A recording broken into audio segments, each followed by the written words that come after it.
Hey everyone, this is me, the Undead Viking. I'm here with yet another episode of Tales from Behind the DM Screen. I did have some requests for some specific videos, and I am going to get to those relatively soon, maybe even this week. But I did have one thing I was just thinking about.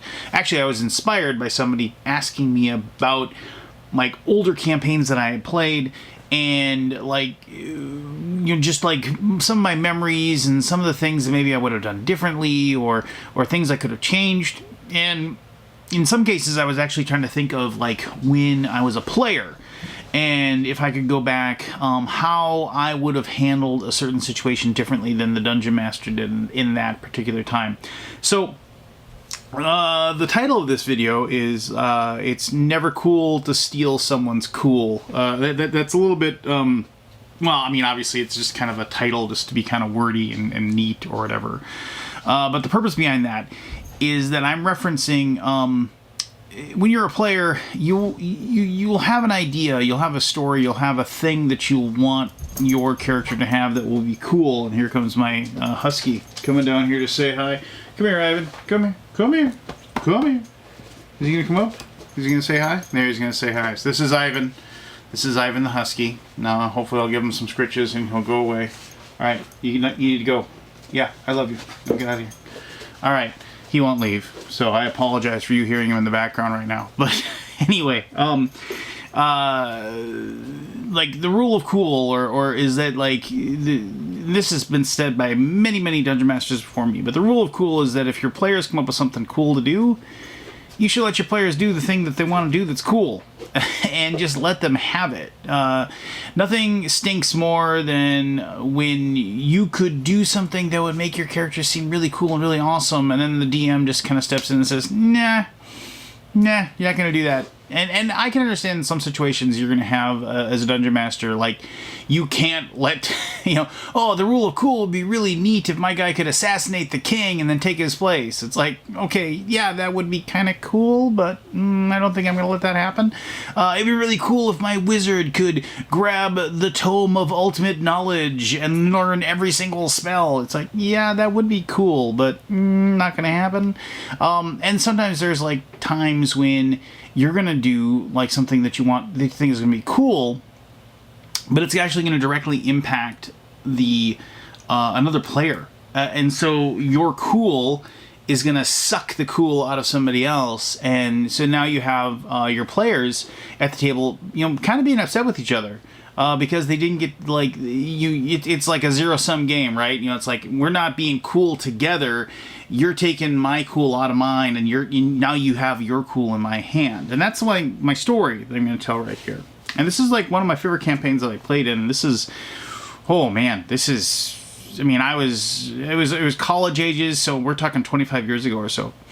More than that, more like 27, 28 years ago. Anyway, regardless, we were playing in a campaign, and we have our own version of D&D that we play. It's house rules, and I'll do a video on that sometime. Maybe we'll talk about our different house rules, and these are things that we've just had in place for a long time.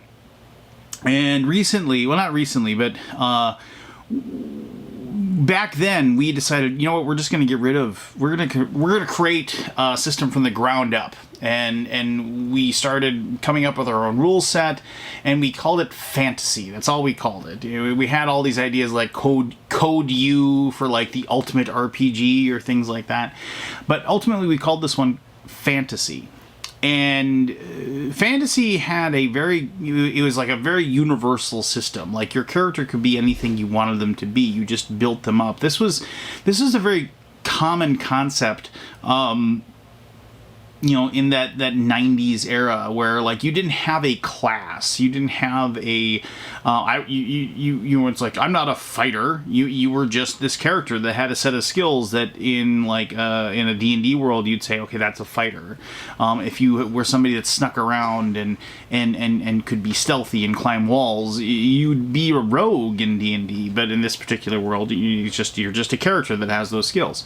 So we went with that, and we created this system that lets you just kind of take. We had dozens, if not hundreds, of skills, if I remember correctly. We still had the basic thing where you had stats. We had you rolled some stats, but then you spent points to increase those stats, and like the whole character concept was a point buy system, and this was also a pretty common method of creating characters, and still is in a lot of systems today.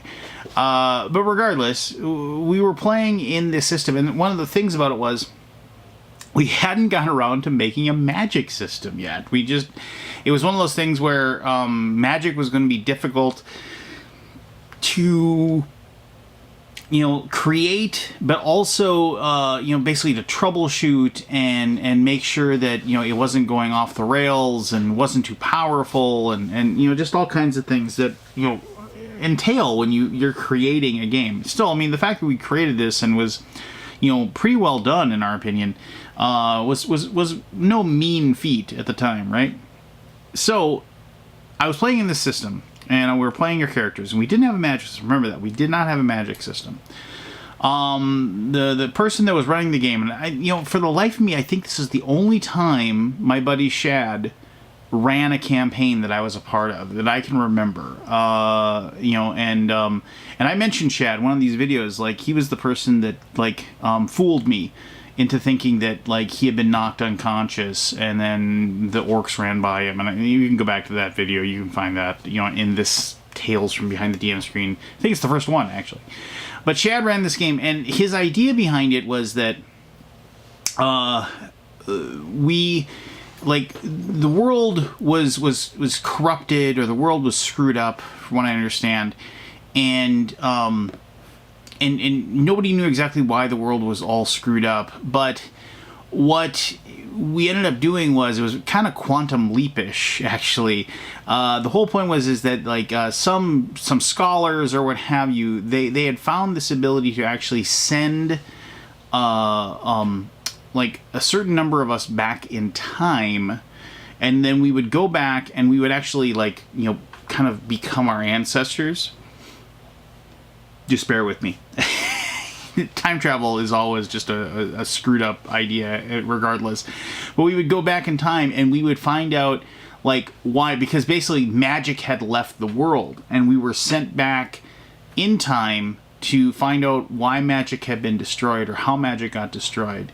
And then we would come back after fixing that, and then theoretically magic would be allowed to slowly over time grow back into the world, and then when we came back, the world would be fixed. So each of us made our characters. Me and my buddy Phil, we actually came up with this idea that we were going to be pirates, and we actually came up with this idea that I was the pirate captain.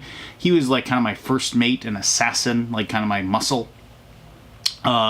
And I remember, we had this idea, but the background behind our character was that we had actually, because there was only specific people that got chosen to go back in time, and each one came from a different nation or whatever. And what we did was, actually, our backstory was that we weren't actually even supposed to be picked to go. We had attacked the ship that had the envoys that were heading to this area to go back in time. We had killed them, and we had taken their place. And, so it's kind of a neat little plot that we had going on. Anyway, maybe I'll tell this whole story at some point. It was a pretty long and involved campaign. But here's where the rule of cool, my cool, got stolen. So when we went back in time, there was all these things, we wanted to ingratiate ourselves with these different groups of people, and we actually met up with this this large group of these, I want to say they were Vikings, but they were just kind of Norsemen or whatever, and they had one of these pieces of the artifact that we needed to do something. I mean, I'm a little vague. This is almost 30 years ago now, and there was a little bit of a power struggle going on within the group. We definitely had some of us were of the mindset that we wanted to do X, Y, and Z, and some people wanted to do ABC. And so we're definitely like kind of struggling to grasp control of the reins of the direction that we were doing. And I remember that the person that was going to win like these contests that these Vikings or Norsemen were going to have, they would be able to get this special part or this special artifact, and the person who won these contests would then, be able to would have a leg up on the rest of the party. And so one of the cool things is because we had gone back in time like 400, 500 years, like there was one of the contests was there was a sailing competition, and so because my character is a captain of a pirate vessel that is of vessels that were like 500 years ahead in the future, I knew how to sail better than anybody else. And so I remember there was a contest, and I got in my little skiff or whatever it was, and I sailed around, and I had won that particular contest. And then there was some contest between like a tournament of people that were just basically having melee combat, and I remember like Phil like took second place. We were so annoyed, like it didn't work out, like the other person got a lucky hit or whatever. But that was fine, because the last event was basically basically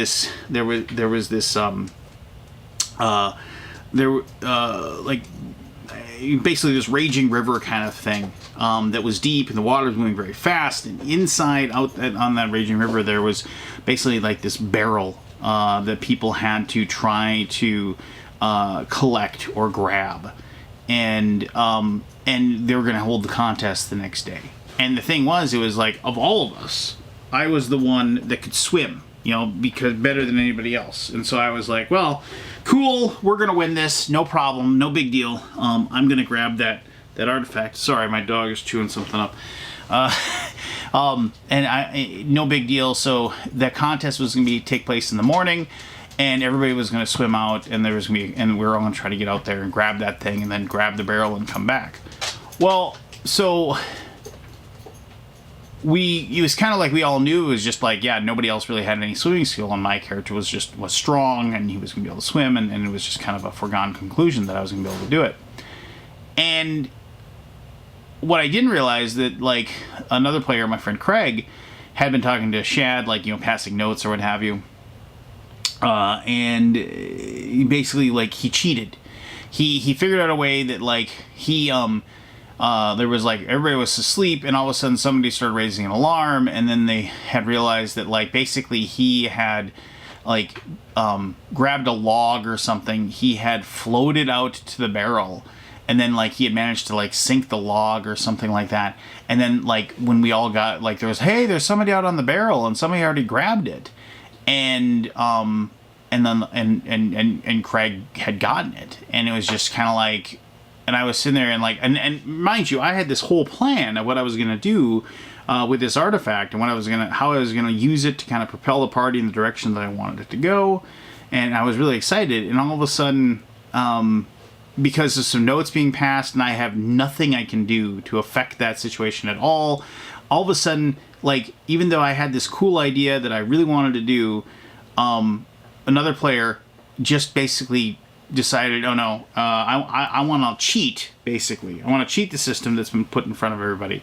And now I want to go ahead and I want to, win this contest. And this is kind of a longer story to get to this point, but I remember being really mad. Admittedly, this is a person that's 30 years younger than I am right now. So I probably didn't have like the, whatever attitude that I usually have about most things now. But, I mean, at that time, I was just kind of like, well, that's garbage. I mean, don't I get a chance to, like, notice that he's trying to do something? Don't I get a chance to, like, see that he's got this other plan? I mean, and what? All these people are just like, oh, well, he got out there and got it. I guess he's the smart one. It's like, really? They're just going to let him win? And it was just like, I remember thinking, wow, so I could have had this really cool thing happen, and you just decided I couldn't do it, and you're going to let somebody else be cool. And now, admittedly, there's lots of ways that could have turned out. Maybe if I had been able to pull off my cool, right, and then nobody else in the party would have liked it. Maybe it was something that the GM decided, you know what, this is the direction I want the story to go, regardless. But as a DM, and this is a tough lesson to learn, you have to let players get to that cool. They have to achieve that cool, and then you, as the DM, you have to adapt the story, the adventure you're telling, to, yes, you can give them that cool moment, but that doesn't mean that, like, 2 sessions down the line, you know, that artifact for whatever reason stops working, or you know, it gets stolen, or, you know, whatever. There's tons of different ways you can handle those situations, and you can, you know, eventually get the river back into the flow. The story, the river, you know, I'm referencing a river as like the story of your campaign.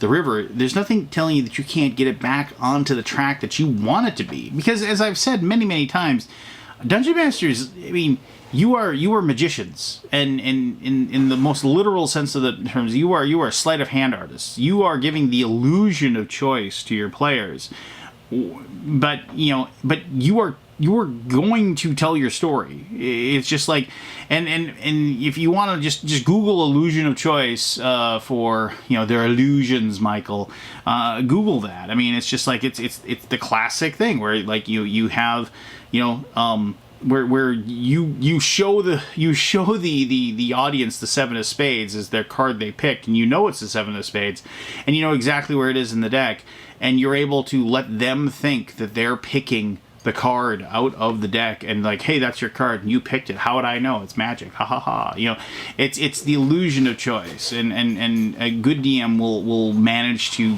you know, perpetuate that illusion of choice regardless to the decisions that your players make as you go along. Now,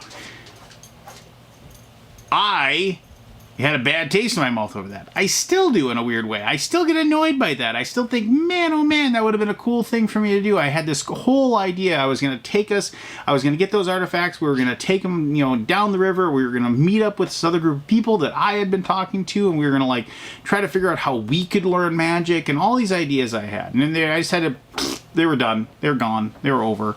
And I remember being really, really annoyed by that. And obviously, because I'm still remembering it right now.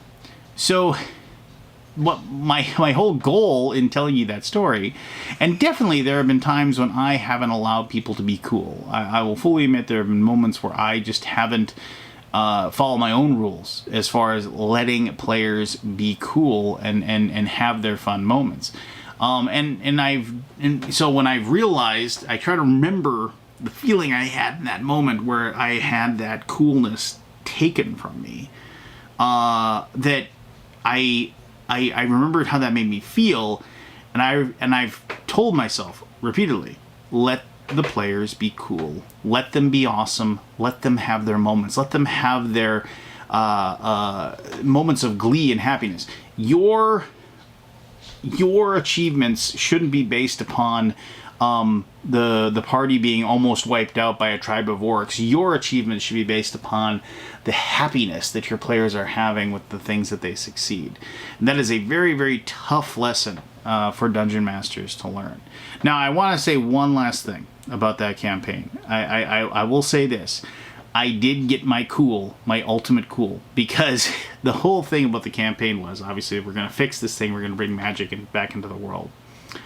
And so, myself and Phil, we had this plan from the get-go. We were like, when all is said and done, we're going to go to this place, and it was going to be one of those things where, like, we kept that secret. Like, the fact that we weren't supposed to be there, we kept that secret throughout the entire campaign. Never told anybody. And we had this plan, and so when it came time, and like we had to head back, we had restored magic. Magic was going to slowly grow in that world, like, and what we did is that as the portal opens up, and we were fighting whatever it was that we had to, like, fight off to get to that portal, and get to it before it closed. As everybody's running, and like we're sitting there, and we're still, like, you know, fighting the last of these demon-like creatures. I forget what they were. They were like time demons or something. And we were fighting the last of them. And as the portal's just starting to close, there's this big epic moment, and it's just, it's closing. And I remember my character, I can't remember the name of my character to save my life, and I don't remember Phil's character either, but Pirate 1 and Pirate Captain and Pirate Assassin, I guess, as we're sitting there. Oh no, my guy's name was Hrothgar. I remember that now. His name was Hrothgar. But regardless. And I remember Craig's character, who my character just hated so much. He dives through the portal, and he's like, "Come on, come quick, it's closing."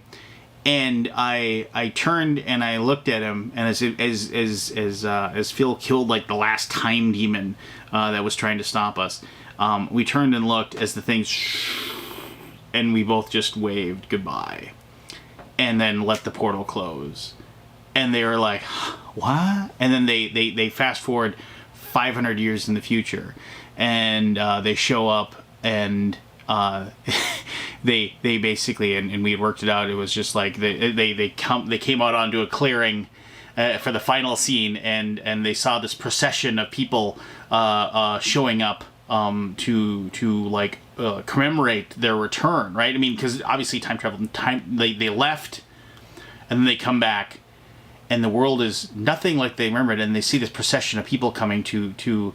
And then basically our great grandchildren, and it's King Hrothgar the Ninth comes down and says, it's just like, "We've been waiting for you," and so yes, the whole idea is that my character and Phil's character stayed behind, and because we were like, that much more advanced and that much more powerful, we were able to like basically establish ourselves as royalty and conquer the world. And then when they came back, we were waiting for them, which was a good movement. I didn't get, that was like the final session, and I didn't get my rule of cool until like the very end, but that was a very satisfying end to that campaign. And if I remember correctly, I was the king, and because magic had come back, Phil's character was like my grand wizard, and like he was just sitting there, just like watching his like electricity passes between his hands and stuff like that. So that was a very satisfying ending to that campaign. But and everybody kind of got what they wanted too. I mean, like the world was saved, it wasn't corrupted anymore, magic was back. It was just that our characters just maybe kind of had a better ending than other people. I don't know. It was good stuff. But anyway, there you go. That was Don't Steal the Cool from the Cool, or whatever I'll end up calling this one. I haven't really hammered that one out. But if you have, as always, if you don't mind, hit the like button, hit the subscribe button. If you want to be notified, I'm going to start doing a lot more of these. Just like I said, I've been really, really busy lately, but I mean, man, I've just been writing down. I seem to be walking around, and I keep my little notepad with me wherever I go. And as I'm walking around doing whatever, I'll come up with an idea for one of these videos, and I scrawl out that idea quick and try to remember some of the old stories that I got. And so if you're being entertained by these, I really appreciate the feedback and the comments and the discussions from everybody. I mean, man, they're just awesome. I appreciate them so much. It really, really puts a smile on my face. So thank you for those. But yeah, just hang tight. Things will get better. I know we're all going stir crazy. Just be the best version of you that you possibly can be. And yeah, stay tuned for more of these. All right, take care.